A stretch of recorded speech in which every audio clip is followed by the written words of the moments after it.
अब लोगों को दिखने लगा है कि आदमी अपनी शक्ति प्रदर्शन करके विश्व में शांति नहीं ला सकता, संभव ही नहीं है, एकत्व भी नहीं ला सकता। तो अगर वो है तो भारत की आध्यात्मिकता का जो सूत्र है, भारत की आध्यात्मिकता क्यों कि और जगह तो आध्यात्मिकता ना उस गहराई पे गई है और ना उसमें जन सामान्य के लिए पहुँच है, वो विशेष संतों के लिए ही मान लिया जाता है। लेकिन भारत की आध्यात्मिकता का स्वरूप ऐसा है कि जो सबके लिए है और सबकी जगह फलता भी है। तो संभवतः अब ये प्रकृति का ये निर्देश है कि हम राष्ट्रीयता के साथ आध्यात्मिकता जोड़ें। और भी देश जोड़ना चाहते हैं, उनके पास उसका वो स्वरूप नहीं, इसीलिए कहते भारत हमारा मार्गदर्शन करे। वो कुछ हो भी चला है ऐसा, तो हमारी जो विशेषता रही है वास्तव में देखा जाए अध्यात्म क्या है कि हम अपनी आत्म चेतना को जैसे ठीक कैसे करें, उसको तेजस्वी कैसे बनाएं, उसको प्रामाणिक कैसे बनाएं। और आत्म चेतना अगर बन गई तो फिर कोई समस्या सामने रह नहीं जाती।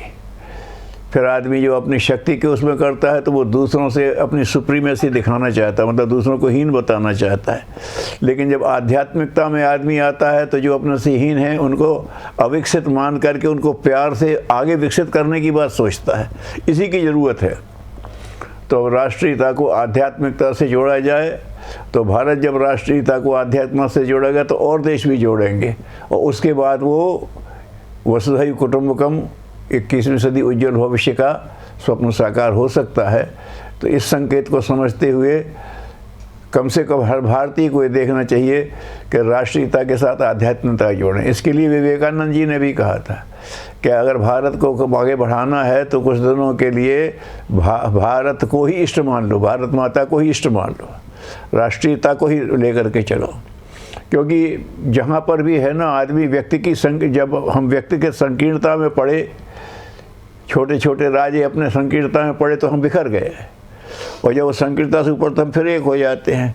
तो आध्यात्मिकता हमें फिर से एक सूत्र में बनाती है और ये बिखेरती है।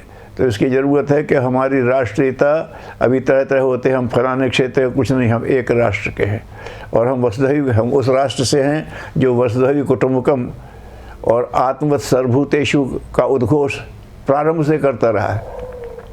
जबकि पश्चिम के देश बिल्कुल पाषाण युग में थे, तब से हम ये सब चीज़ें कह रहे हैं। तो इसकी आवश्यकता है। तो इसको सोचते हुए अगर इस दिशा में सही प्रयास हों तो भारत का भी उत्कर्ष होगा, भारतीयों की गरिमा भी बढ़ेगी और विश्व भी अपने कल्याण के मार्ग पर आगे बढ़ सकेगा। ऐसी मंगल कामना करते हैं।